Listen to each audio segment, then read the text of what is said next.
My sister insisted I perform at her graduation party just 8 weeks after vocal cord surgery that could destroy my career. I gave her the celebration she will never forget. Can you imagine the kind of person who deliberately sabotage your one shot at a lifelong dream? My own sister did. She didn't just ruin my Juilliard audition. She tried to break my spirit entirely. But what she didn't know, that betrayal, it became my fuel. I was 17, vibrating with nervous energy for my Juilliard audition. My sister, Bridget, was 19, already the undisputed family favorite, effortlessly gliding through life with our parents' unwavering approval. The night before the biggest day of my life, she told Mom and Dad I'd been sneaking out to parties. A complete vicious lie. My heart sank. Mom grounded me on the spot, snatched my car keys, and told me I could just take the bus to the audition in the morning. Except she forgot to leave me bus money. So there I was, 17 years old, walking 8 grueling miles in the cold morning air, my voice already strained from the anxiety bubbling in my throat. By the time I finally stumbled into the audition venue, I was 2 hours late. They wouldn't even let me perform. Just like that, my only shot at music school, my scholarship, my entire future, gone. Mom, of course, said it was my fault for being irresponsible. And Bridget?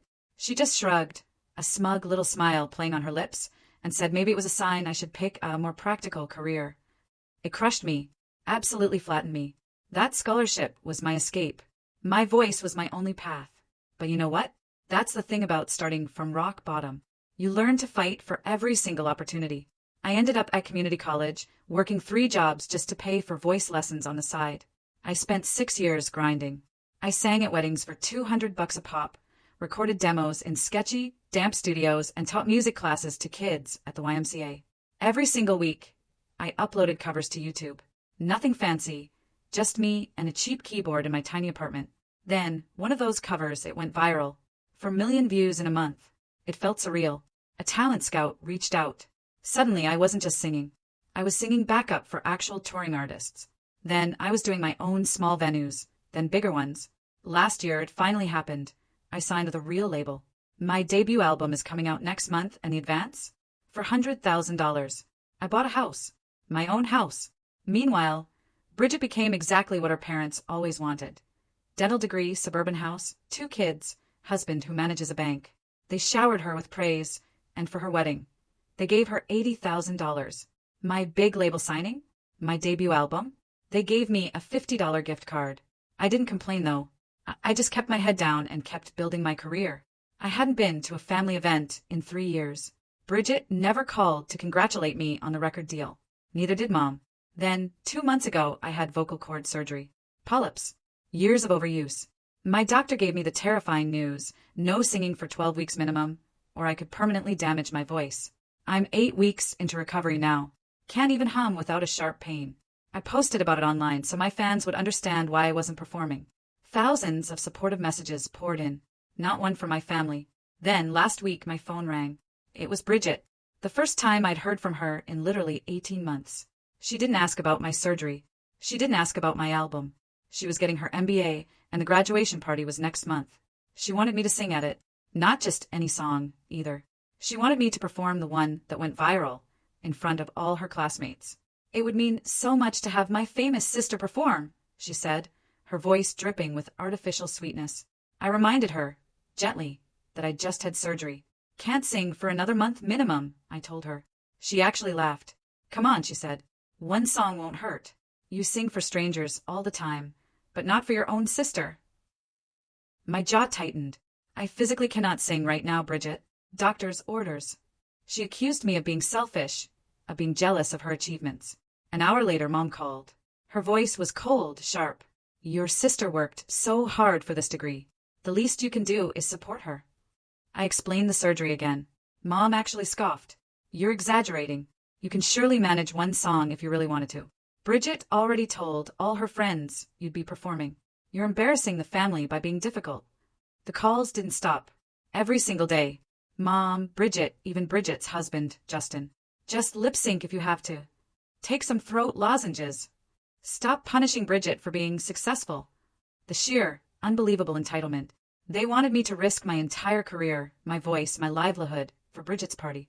The same sister who destroyed my chance at music school. Yesterday, I'd finally had enough.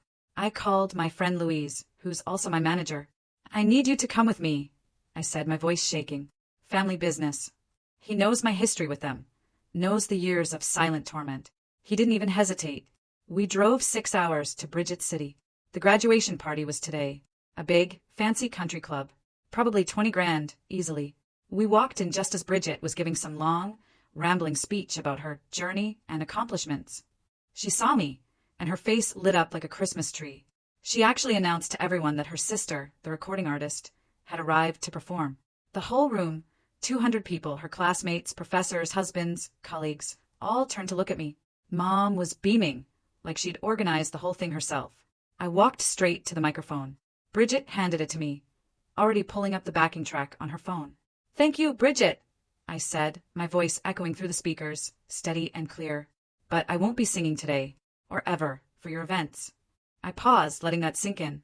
The silence was deafening. Bridget's smile faltered. Mom's face dropped.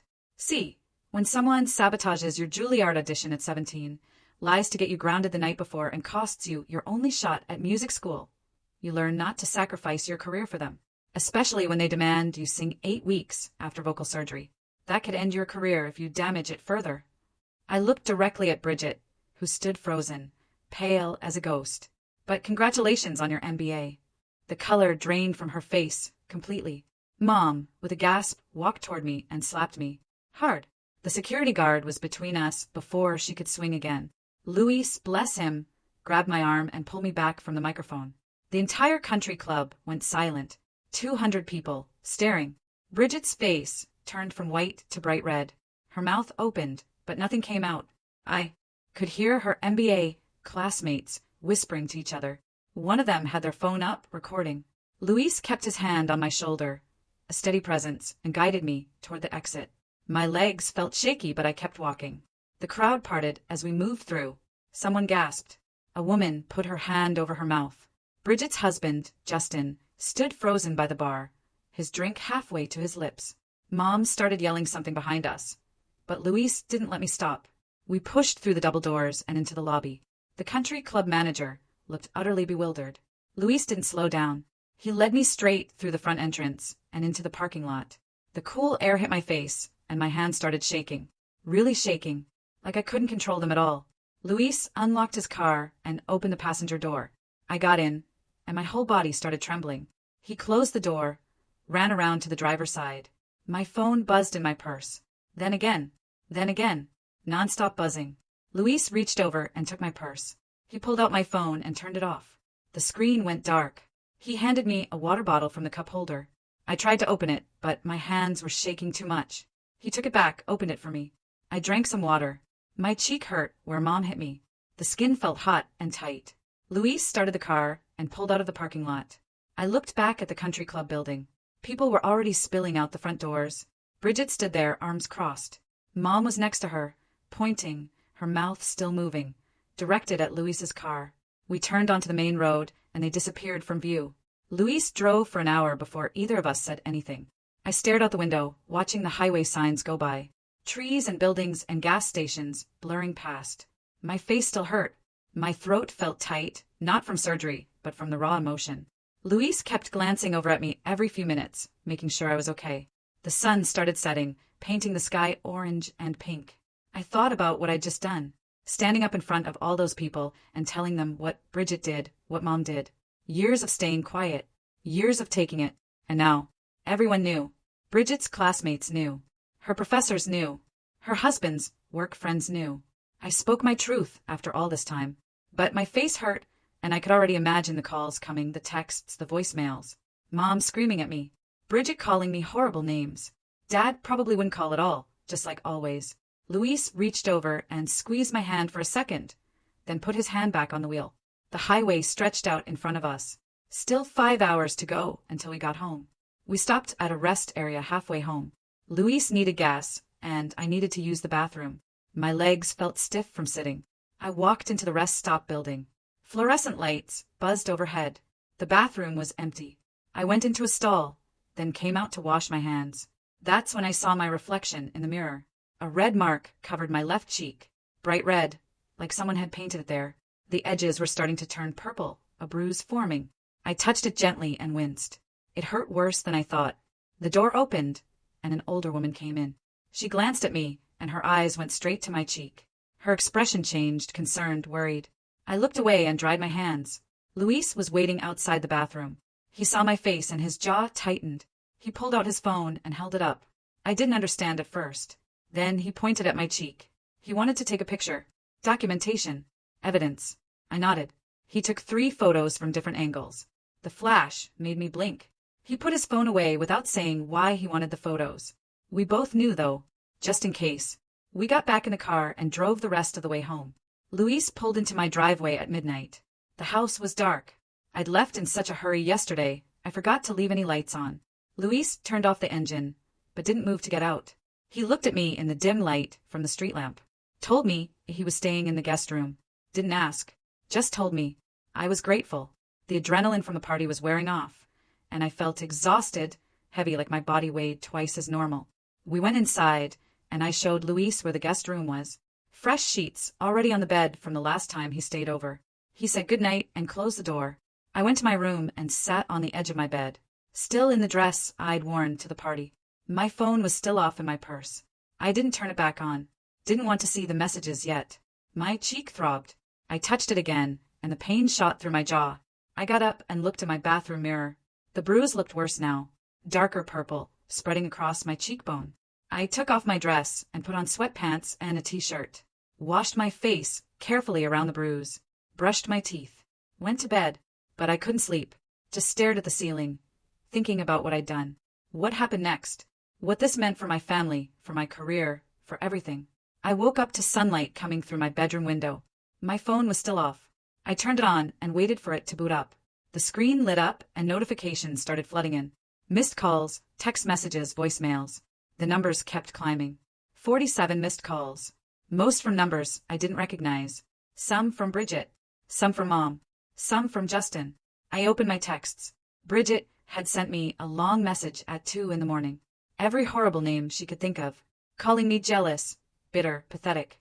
Saying I ruined her special day because I couldn't stand seeing her succeed. That I was a failure who blamed everyone else for my problems. That I should be ashamed of myself. I deleted it without finishing. Mom left a voicemail. I played it on speaker. Her voice was cold, razor-sharp with anger. She said I was no longer welcome at family events. That I embarrassed them in front of important people. That Bridget worked hard for her MBA, and I couldn't even be supportive for one day. That she was ashamed to call me her daughter. The voicemail ended. I sat there holding my phone. My cheek still hurt. The bruise probably looked worse today. I got up and went to the kitchen. Luis was already there making breakfast. Eggs and toast. Coffee brewing in the pot. He looked up when I came in. Asked how I slept. Not great, I told him, a small, wry smile on my face. He nodded like he expected that. Poured me a cup of coffee. We sat at the kitchen table and ate. I showed him some of the messages, the texts from Bridget, the voicemail from Mom. He read them carefully. His face got hard when he finished. We should document everything, he said. Save all the messages. Keep the photos of your bruise. He reminded me the slap happened in front of 200 witnesses. If this gets worse, or if they try to do something legally, we have evidence. I wasn't sure I wanted to go that route. Taking legal action against my own mother felt wrong, even after everything. But Luis said we should be prepared just in case. Have everything documented and organized. I agreed. We spent the next hour screenshotting messages and organizing files, creating a timeline of events, writing down what happened at the party while it was fresh in my mind. Luis was thorough, professional. This was why he was such a good manager. My phone rang at 9 in the morning. Unknown number. I almost didn't answer, but Luis nodded at me. I picked up. A woman's voice, professional. She said her name was Natalia and she was my publicist. I'd almost forgotten the label assigned me a publicist last month. We'd only talked once.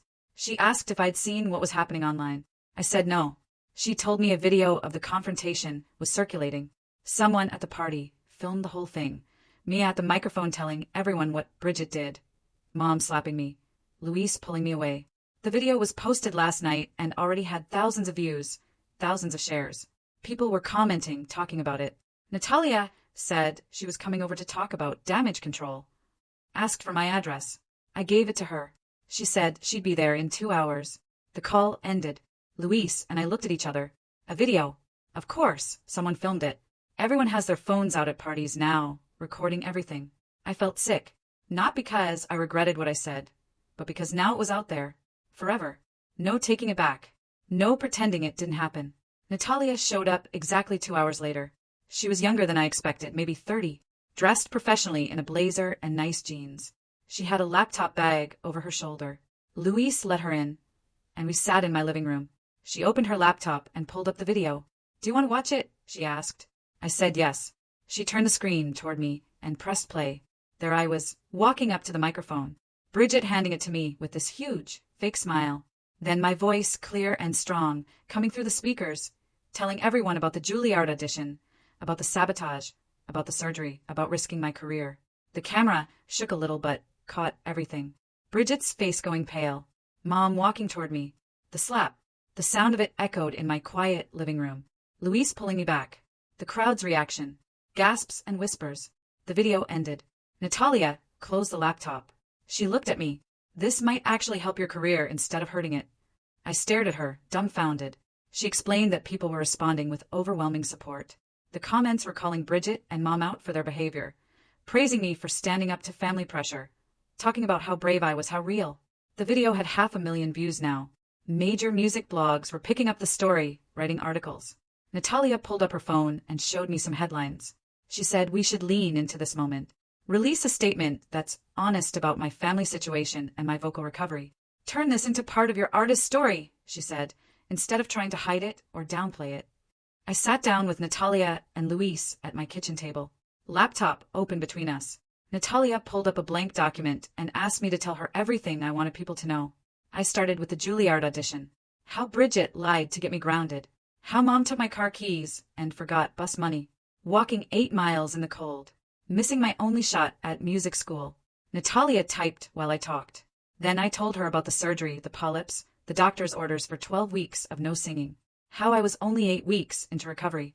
How singing now could permanently damage my voice. How Bridget called after 18 months of silence, demanding I perform. How the whole family pressured me for days. Natalia kept typing. Luis added details I'd forgotten. The daily phone calls, Justin's suggestion to lip sync, Mom saying I was exaggerating. When I finished talking, Natalia read the statement back to us. It was perfect. Direct. Honest. No drama, just facts. She asked if I wanted to add anything. I said no. She posted it on all my social media accounts. Instagram, Twitter, Facebook. We sat there, watching the screen refresh. The first like came within seconds. Then 10 more. Then 50. Comments started rolling in. People saying they supported me. Other musicians sharing their own family stories. Fans saying they understood why I couldn't perform. Within 20 minutes, we had 5,000 likes. 30 minutes, 15,000. An hour later, 50,000 likes and counting. The comments kept coming. Thousands of them. Artists I admired were sharing my post. Music blogs were picking it up.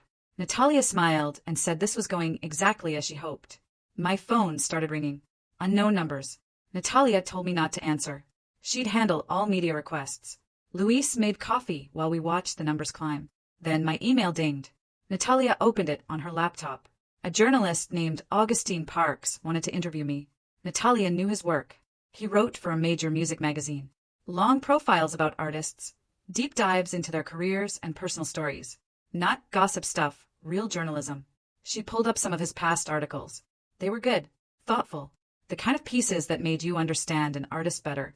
Natalia said, this could be huge for your album launch. Turn your personal story into part of your artist brand.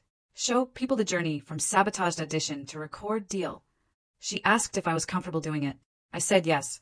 She replied to Augustine right there. Set up a phone interview for 2 days later. Luis refilled our coffee cups. My phone rang again. This time I recognized the number. Dad. I stared at the screen. Natalia nodded at me. I answered. Dad's voice sounded different than I remembered. Quieter. He said, he saw my post, read the whole thing. He wanted me to know he was sorry. For everything. For all the years of not standing up for me. I didn't say anything, just listened. He told me he always knew Bridget lied about me sneaking out before the Juilliard audition. He knew I wasn't at parties, knew I was home studying and practicing, but he didn't want to cause family conflict by saying so. Didn't want to upset Mom or make Bridget look bad. So he stayed silent. Let me take the blame. Let me lose my scholarship chance. My throat felt tight, not from surgery, but from anger. I told Dad his silence enabled Bridget's behavior, that it hurt me just as much as Mom's active favoritism, that watching him stay quiet all those years made me feel invisible, like I didn't matter enough to defend. Dad got quiet on the other end. Then he asked if we could meet for coffee. Just the two of us. Talk things through properly. I was surprised. Dad never asked to meet one-on-one. Never tried to have real conversations. I said maybe. That I'd think about it. He said he understood. Asked me to call him when I was ready. The call ended. Luis squeezed my shoulder. Natalia closed her laptop and said she'd be in touch about the Augustine interview. She left around noon. Luis stayed. We ordered food and watched TV without really watching it. My mind kept spinning. 2 days later, I did the phone interview with Augustine. It lasted 2 hours. He asked about everything. Growing up with Bridget, the Juilliard audition, community college, and 3 jobs. Years of grinding. YouTube covers. The viral video. Getting signed. The surgery. The graduation party. Confrontation. I told him things I'd never shared publicly. Details about those early years. How broke I was. How many times I almost quit.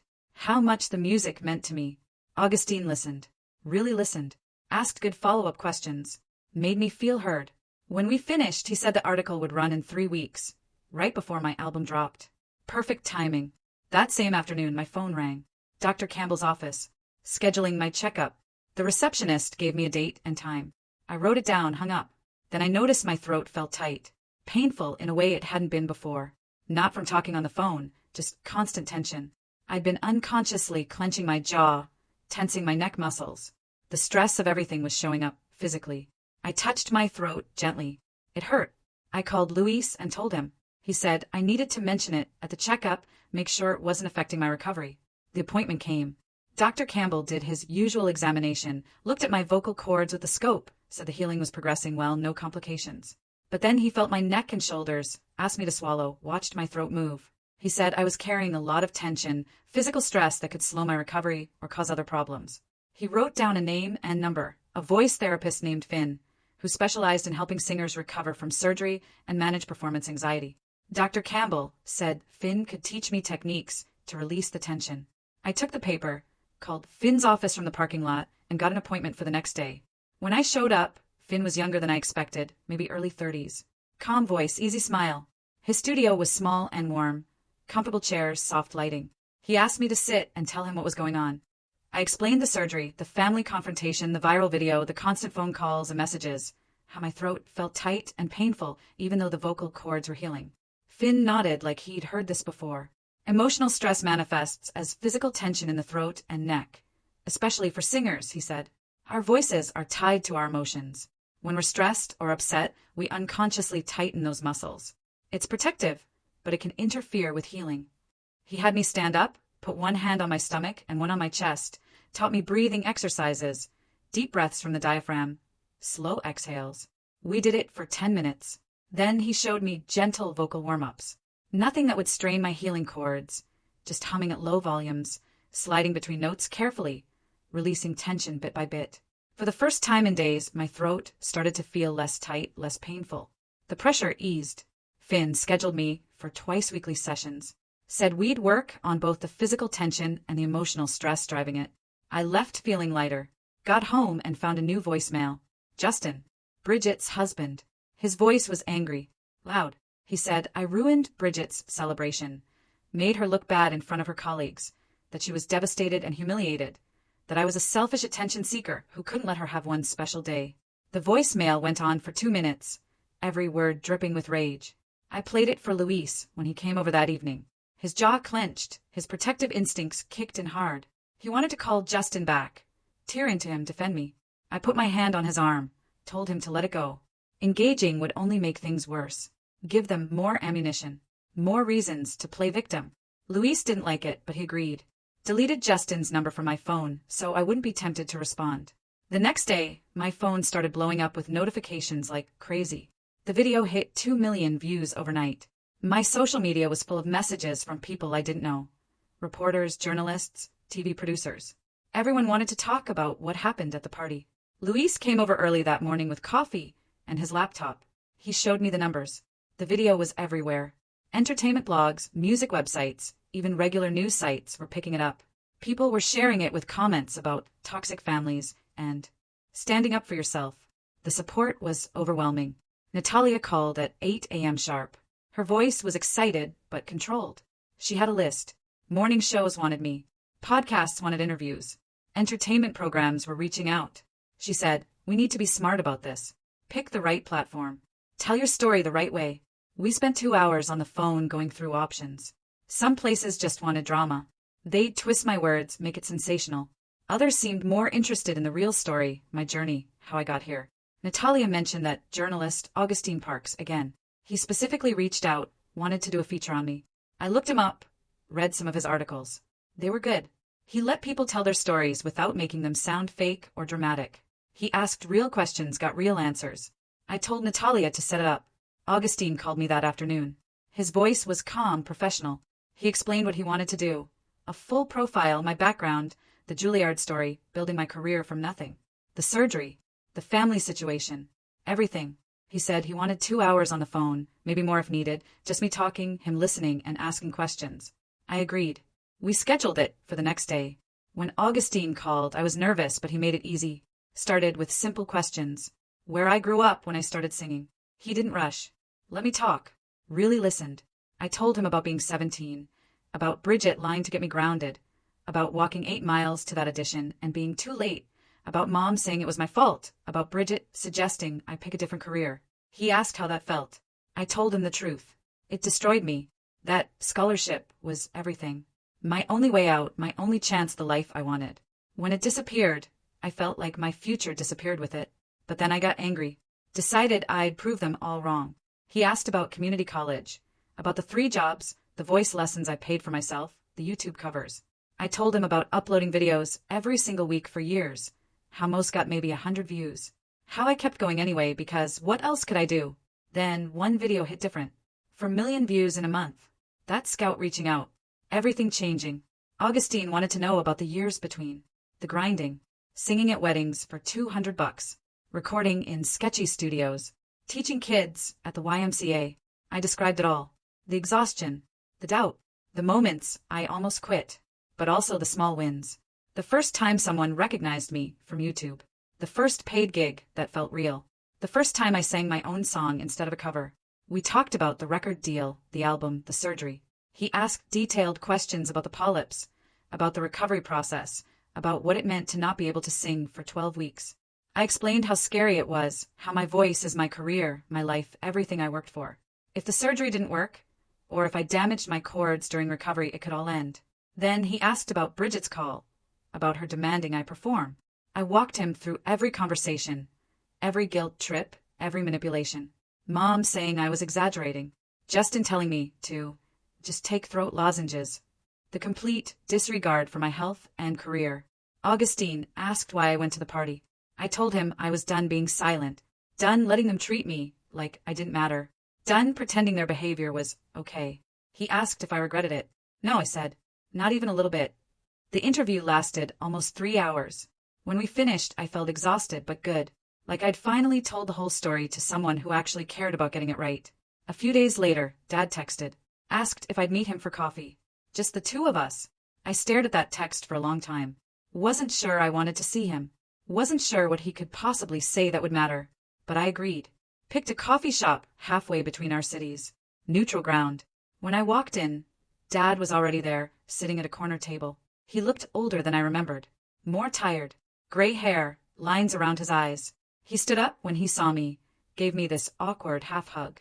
We sat down, ordered coffee. Didn't talk for a minute. Then Dad started. Said he was sorry. That he should have stood up for me years ago. That he took the easy path by going along with Mom, by letting her favor Bridget, by staying quiet when he knew things weren't fair. I just listened. Didn't interrupt. He said watching that video gutted him. Seeing me finally speak up, seeing Mom slap me. Realizing how badly they'd all failed me. He admitted he always knew Bridget lied about me sneaking out before Juilliard. He knew I wasn't partying, knew I was home studying and practicing, but he didn't say anything because it would have caused a fight with Mom. Would have made Bridget angry. So he let me take the fall. Let me lose that audition. Let my whole future change because speaking up was too hard. Then he said something that shocked me. He'd been helping pay for my voice lessons. Years ago, when I was at community college working 3 jobs, I used to get checks in the mail from someone I thought was a distant aunt. Turns out it was Dad. He'd been sending me money for lessons without telling Mom, supporting my music in secret while publicly staying silent. I didn't know what to say, didn't know how to feel. Part of me was grateful. He'd helped when I desperately needed it. But another part was angry. Why hide it? Why not stand up for me openly? Why help in secret, but let Mom and Bridget treat me like garbage in public? We talked for 3 hours. Dad explained that Mom always favored Bridget because Bridget did everything the traditional way. College, dental school, marriage, kids. The life Mom wanted for both of us. When I chose music, Mom saw it as rejection, as me being difficult and impractical. Dad said it wasn't fair, wasn't right. But that's how Mom saw it. And he went along with it because fighting Mom was exhausting. I asked him why he was telling me this now. He said because he couldn't stay quiet anymore. Couldn't watch me suffer and pretend everything was fine. He asked if there was any way to fix our relationship. I told him the truth. That I appreciated the apology, appreciated knowing about the voice lesson money. But that one conversation didn't undo years of him letting Mom and Bridget hurt me. That if he really wanted to repair things, he needed to actually stand up to them, not just apologize to me in private. He promised he'd try. Said he'd talk to Mom, tell her how wrong she'd been. I wasn't sure I believed him. Wasn't sure he'd actually follow through. But I thanked him for meeting me, for being honest. We finished our coffee, hugged goodbye. I drove home feeling weird. Not better, exactly, but maybe slightly less alone. 2 weeks later, the Augustine article came out. The headline read, "From Sabotage to Stardom: How One Artist Turned Family Betrayal into Fuel for Success." I read it 3 times. Augustine had captured everything. My voice, my story, the struggle, and the determination. He didn't make it dramatic or fake, just told it honestly. Showed how I'd built a career despite everything working against me. The article went viral immediately. Shared thousands of times. My social media exploded. People commenting about how inspiring it was, how they related to difficult family situations, how they admired me for not giving up. Within 48 hours, my album pre-orders jumped 300%. My label called ecstatic. They wanted to move the release date up 2 weeks, capitalize on all this attention, which meant I needed to be ready for promotion sooner than planned. More interviews, more content, more everything. Natalia was already working on it. She booked me for a major morning show 3 weeks away, right after my 12-week vocal clearance appointment with Dr. Campbell. If he approved me to sing again, I could perform my single live on national television. The timing was perfect. Scary, but perfect. Then Bridget posted a long rant on her social media, called me a liar, said I made up the Juilliard story for publicity, claimed our family had always supported my music career, that I was twisting things to make myself look like a victim, that she never sabotaged anything. The post was desperate, angry, full of lies that anyone who knew us could see through. But she posted it anyway, probably hoping to control the narrative, make herself look better. It backfired immediately. People started posting old screenshots within 3 hours. One showed Bridget commenting on my YouTube channel 4 years ago, saying my covers were amateur and embarrassing. Another was from her Facebook, where she told someone I was wasting my time with music when I should get a real job. A guy who went to high school with us posted that he remembered Bridget bragging about getting me grounded before my Juilliard audition. Said she laughed about it at a party that same week. More people piled on. A girl from Bridget's dental school program shared a story about Bridget stealing her research notes and passing them off as her own work. Someone from her MBA program posted about Bridget throwing a classmate under the bus during a group project to make herself look better. The receipts kept coming. Screenshots, photos, detailed stories with dates and witnesses. Every hour brought new evidence that Bridget was exactly who I said she was. Her desperate post trying to call me a liar only made people dig deeper into her past. The comments on her original post turned brutal. People calling her out for lying, pointing out the contradictions, asking why she never mentioned supporting my music career if she was such a great sister. Her attempt to control the story blew up in her face, completely. By evening, someone had compiled all the evidence into a Twitter thread that went viral on its own. The thread had screenshots of Bridget's, mean comments about my music, testimony from people who knew about the Juilliard sabotage, and stories from her classmates about her entitled behavior. It got shared thousands of times. My phone buzzed with a voicemail notification around 8 p.m. Mom's voice came through the speaker, angry and shaky at the same time. She said I needed to make a public statement defending Bridget immediately. Said I was tearing the family apart and destroying Bridget's reputation. That I needed to tell everyone I made it all up or exaggerated or misunderstood what happened. She said this media circus had to stop, and it was my responsibility to fix it. I deleted the voicemail without responding. Luis sat across from me at my kitchen table with his laptop open. We spent the next 2 hours mapping out my promotional schedule for the album. He built in extra rest time between commitments, scheduled shorter interview sessions, made sure nothing would strain my voice before I was fully healed. We planned content I could create without singing, behind-the-scenes videos, Q&A sessions, photo shoots for the album artwork. Luis understood my limitations and worked around them instead of pushing me to do more than I could handle. 3 days later, I met Finn at his studio for our first session together. He had me do gentle humming exercises that felt strange after weeks of silence. We worked on breathing techniques that released the tension in my neck and shoulders. He watched my posture carefully and corrected small things that would help my voice heal properly. Finn said my discipline impressed him. Most singers push too hard, too fast, and set back their recovery. He told me my voice would come back stronger than before because I was learning proper technique during the healing process. We started meeting 3 times a week. Each session built on the last one. Gentle exercises that gradually increased in difficulty. Finn monitored everything closely and adjusted based on how my throat felt each day. My 11-week checkup with Dr. Campbell happened on a Tuesday morning. He examined my vocal cords with the scope and nodded while looking at the images on his screen. Said the healing looked excellent. No inflammation or complications. If everything stayed this good at the 12-week mark, he would clear me to start singing again, with some limitations. Short performances only for the first month after clearance. Nothing too demanding on my voice. I spent my days doing promotional work that didn't require singing. A photographer came to my house for an album cover shoot. We tried different outfits and lighting setups for 6 hours. I recorded video content for social media, talked about my creative process and the stories behind each song, did written interviews with music blogs and magazines. The forced vocal rest actually helped me develop other parts of my artist identity. I learned to communicate about my music in new ways. My phone rang while I was editing photos for Instagram. Dad's number showed on the screen. I answered and he sounded tired. He told me he confronted Mom about everything. About the Juilliard incident and how she treated me over the years compared to Bridget. Said it didn't go well and they were barely speaking now. But he finally said what needed to be said, even though it caused a huge fight.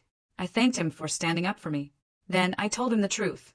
That one conversation didn't undo years of him letting Mom and Bridget hurt me while he stayed quiet. That appreciation wasn't the same as forgiveness. He said he understood.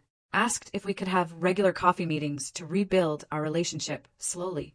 Actually work on fixing things instead of just apologizing. I agreed to try. The 12-week checkup arrived on a Thursday morning. Dr. Campbell did a thorough examination that took almost an hour. He checked my vocal cords from multiple angles, had me do gentle vocal exercises while he monitored, reviewed all my progress notes from Finn. Then he smiled and said my vocal cords had healed beautifully with no complications. He officially cleared me to start singing again, with gradual increases in intensity over the next month. I could do short performances, but needed to avoid anything too demanding for another 4 weeks. I started crying right there in the doctor's office. Not sad crying, relief crying.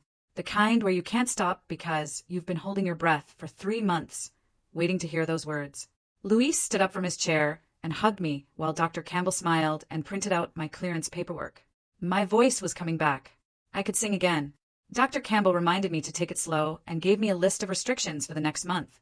No performances longer than 30 minutes, no screaming or shouting, plenty of water, and rest between sessions.